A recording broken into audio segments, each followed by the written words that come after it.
On parle de la prévente, bien sûr, 7 PM SAV. On va le faire avec Emmanuel Fraisse, qui est manager de Reparmax. L'entretien auto aux meilleures conditions, je le disais, c'est ce qui est inscrit sur votre site internet, un nouveau site de rendez-vous pour la prévente. C'est tout nouveau, ça date de combien de temps? Absolument, ça a été l'acte de naissance date du 17 octobre dernier. Donc on va fêter nos 2 mois dans quelques jours. Qu'est-ce qui s'est passé en 2 mois?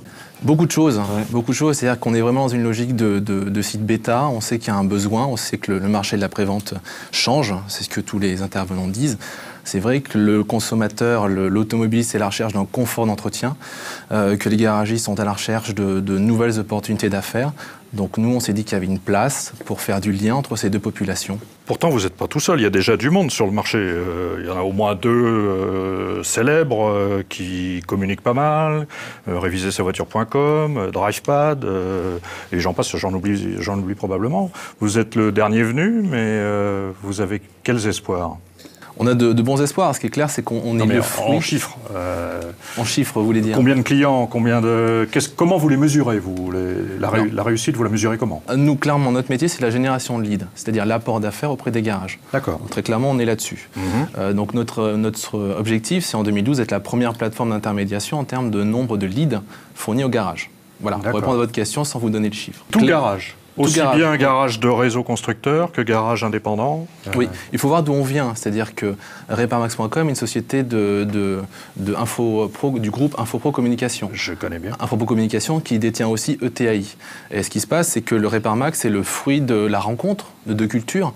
La culture d'ETAI, une connaissance métier très forte de l'aftermarket, des données, du contenu. Et là, un bon fichier. On n'a pas à se plaindre, c'est clair. On est bien né. Comment ça marche? On va sur Reparmax. InfoPro Digital, simplement, juste pour préciser l'activité digitale du groupe. Pour ceux qui ne sont pas encore allés sur votre site, comment ça fonctionne? On va sur Reparmax, on met son numéro d'immatriculation? Oui, ce qui se passe, c'est qu'on a mis en place une procédure très simple pour arriver à la demande de devis facilement.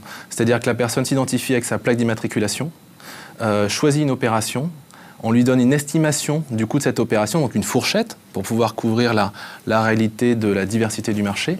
Et ensuite, l'internaute, l'automobiliste, a la possibilité de demander des devis. Et nous nous chargeons de trouver 3 garages proches de chez lui qui répondent à ces critères. Et vous couvrez toutes les gammes d'automobiles?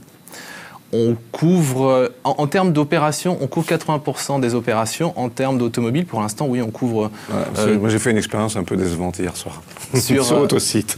C'était Donc le modèle de ma voiture n'existe pas. D'accord. Trop récente. C'est possible. C'est une Bolloré.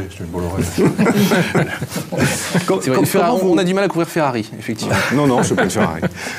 Comment vous recrutez les garages alors? Vous allez voir Monsieur Daugé, vous allez voir Monsieur Boileau, ou vous allez voir le garage directement? Il y a une action qui est faite effectivement auprès des grands comptes, des grands réseaux, des constructeurs, etc. Mais on voit aussi des garages indépendants venir vers nous. Déjà, donc en termes de typologie de garage actuellement, il y a une vraie diversité. On est en train de structurer l'activité très clairement. On a moins de 2 mois, on a déjà beaucoup appris, le site a déjà évolué. Et l'idée, c'est de commercialiser à partir du 1er trimestre 2012. Vous avez combien de garages aujourd'hui? Là, en fichier, on en a 40 000. Actifs, on en a plusieurs milliers. Actifs, ça veut dire qu'on les a déjà contactés par rapport à des demandes qui ont été réalisées sur les 2 derniers mois. D'accord. Vous vous êtes inspiré de vos concurrents, je suppose, puisque vous n'êtes pas les premiers sur le créneau. Oui et non. Qu'est-ce qui vous différencie? C'est-à-dire qu'on est capable de donner une estimation par rapport à des données observées, réelles, utilisées par les garages, et de mettre en relation rapidement en 48 heures. Et au-delà de ça, on a aussi des données autour des carnets d'entretien qui nous permettent de faire du prédictif par rapport à un véhicule qui peut avoir 5 ans, et on dit, voilà, à tel moment, il y aura telle opération à faire. On a ces données-là en interne. Alors, vous vous rémunérez comment? On se rémunère à la performance, et nos clients, ce sont clairement les garages. D'accord, donc eux payent quelque chose au nombre de contacts. En fonction du nombre de contacts que vous leur donnez. Absolument. Pour l'instant, on est en version bêta, mais le modèle payant repose sur la génération lead auprès des garages. Il faut bien nous voir comme une plateforme de mise en relation locale, c'est-à-dire que d'un côté, on apporte des affaires au garage, de l'autre côté, on apporte de la pédagogie et du conseil. On est dans un monde de contraintes. Très clairement. L'automobiliste a du mal à comprendre le mode de fonctionnement de ce monde de l'aftermarket. Et nous, on est là pour l'aider, en tant que tiers de confiance, à prendre les bonnes décisions. Alors, la tentation du client qui va aller sur ce site, ça va être de chercher le meilleur prix, forcément, non? Celui qui est le plus proche de chez lui et avec le meilleur prix. Alors c'est intéressant parce qu'on se posait la question. C'est aussi pour ça qu'on parle des meilleures conditions et pas du meilleur prix. Ce qu'on a pu constater, c'est qu'il y avait plusieurs types de consommateurs. Il y a effectivement des chasseurs de bons plans et aussi il y a des personnes qui veulent un confort d'entretien qui va au-delà du prix. C'est-à-dire que je veux ma voiture réparée tout de suite en 2 heures. Qui est capable de le faire autour de chez moi? Donc, vous répondez à cette question? On peut répondre à cette question. On est en train de qualifier effectivement les réseaux par rapport à ça, qui donnent des engagements par rapport à des prestations. C'est-à-dire qu'une prestation qui coûte 1 quelque part correspond à ça. Une prestation qui coûte 2, en plus, vous avez le véhicule de remplacement, etc. etc. Il faut qu'il soit tenu cet engagement, hein, parce que si ça ne marche pas une fois, ça ne marchera pas 2. Hein. C'est notre travail de tiers de confiance. Je ne vous dis pas que tout est parfait, mais je vous dis qu'on est en train de travailler sur cette charte d'engagement. Depuis octobre, combien de pages vues, si j'ose dire? On raisonne plutôt en termes de lead, hein, parce qu'effectivement, on n'a pas une logique de média, mais on a une logique d'intermédiaire.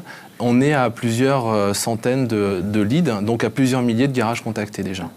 Contactés et transformés aussi. On est en train de regarder la transformation qui se fait aussi auprès des garages. Monsieur Dauger,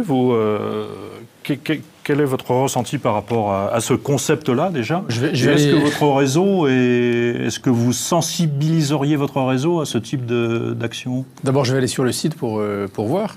Je pense qu'on est tous à la recherche de leads de qualité, hein, donc le réseau que je représente est aussi très intéressé. Maintenant, quand on dit que pour le client, tout ça, c'est un peu compliqué, mais en fait, moi, la règle est très simple. Hein. J'ai une Volkswagen, je vais chez Volkswagen. J'ai une Seat, je vais chez Seat. J'ai une Audi, je vais chez Audi. J'ai une Skoda, je vais chez Skoda. Voilà ce qu'il faut que les clients retiennent. Bien entendu.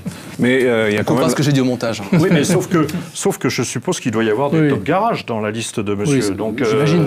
Je disais ça en plaisantant. Il y a vraiment différentes typologies de consommateurs, très clairement. Hein. Donc, ça veut dire qu'ils ne vont pas mettre le même prix pour le même type de prestation, pour le même type de réparation. Pardon. Vous, monsieur Boileau, vous seriez indicateur auprès de votre réseau d'aller travailler avec Reparmax, par exemple? Je crois qu'on l'a évoqué tout à l'heure, il faut raconter une nouvelle histoire au garage traditionnel. La nouvelle histoire au garage traditionnel, je pense qu'elle passe maintenant par le langage de la performance, ça veut dire les aider à gagner mieux leur vie.